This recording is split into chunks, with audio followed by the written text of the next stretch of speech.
You're going to have to stare at me while I drink my coffee. This is for Jack and other people that are interested in the paddle bow styles. I guess my paddle bow style.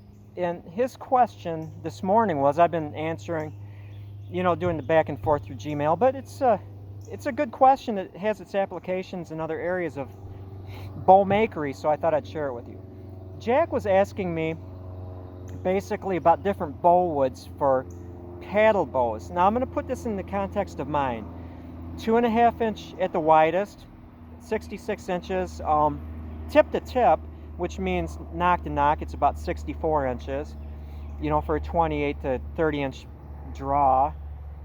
But he has noticed, as many of you do, I like red oak. Now, there's the triad. That sounds so scientific. There's the bow design, there's the draw weight, and then there's the wood that goes into it. You have to match all those. And I prefer red oak for mine because red oak typically, although red oak is a species, Quercus rubra, but red oak is also a group. Pin oaks, bur oaks, red oak, black oaks, they're all in the red oak group. So conceivably, if you go to a big box store and you buy red oak, it could be any of those. And I've seen that before. They're all logged, they have various densities and can produce different weight bows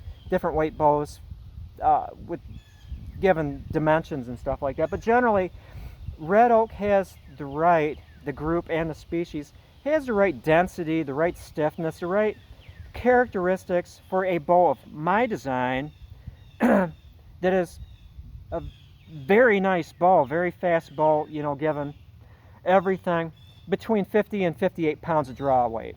And that's what I aim for. You can see that most of my bows are in the 50s because personally that's my favorite weight of bow. I can draw more, but I like it. It's a comfortable weight that does what you need it to do.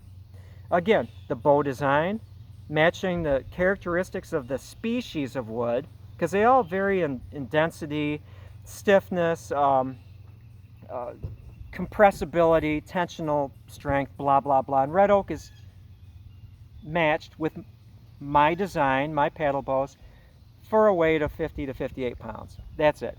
I can do it in 45 pounds and it's still good, but it reaches that beautiful amount of stress because a bow will be lazy unless you stress it to a certain degree. I don't need to say anything more. He was asking me about other bow woods. Now let's take a JRPB, a me paddle bow. And if I was to take a group of bows made out of different wood, and I had the right thickness, because keep this in mind, the right thickness will provide enough stretch on the back and enough compression on the belly, because it's a distance from the neutral plane, to stress that wood enough to make a bow that's not lazy. But if I had a red oak paddle bow and I magically had a white oak paddle bow, average stiffnesses and stuff and densities for each one, exact same dimensions, exact same everything, the white oak paddle bow would probably be 10 to 15 pounds heavier in draw weight, because white oak likes to make a stiffer bow. Beautiful bow wood, probably the most reliable bow wood you can find. Take that, you Osagists. But yeah, white oak is a beautiful bow wood. But I don't use white oak because not a lot of people want to buy 60 to 65 pound bows. We're out there. I like that weight, but I prefer in the 50s. People buy more of the 50s. People probably buy more of the 40s. But I've matched that. If I was to take that white oak board or that white oak paddle bow, stick it next to a red oak one, now I'm going to take hickory, exact same dimensions. That hickory will be pushing in the 70s. And so you need to match the bow wood to the design, to the desired draw weight you want. This is freaky because I see myself.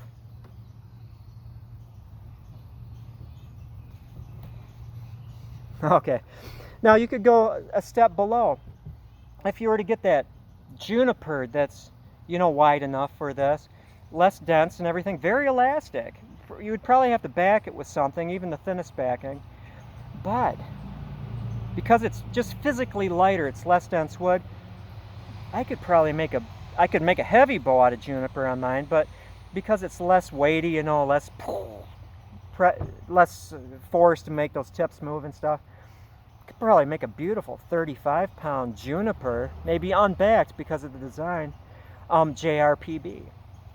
What about birch? Birch, I might be wrong, but I'm thinking it's a little less dense than red oak. Stiffness value maybe a little less. So maybe birch would want to make a JRPB, a beautiful, quick for the draw weight, maybe low 40s. I don't want to lead you down the primrose path believing that this is it. You want to make a bow just like me, you want to make it 45, so you make it out of this wood. I'm just throwing that idea out there. You have to match the design, you have to match the wood, and you have to match the draw weight, to get the ultimate expression of your bow. That's it. That's all there is.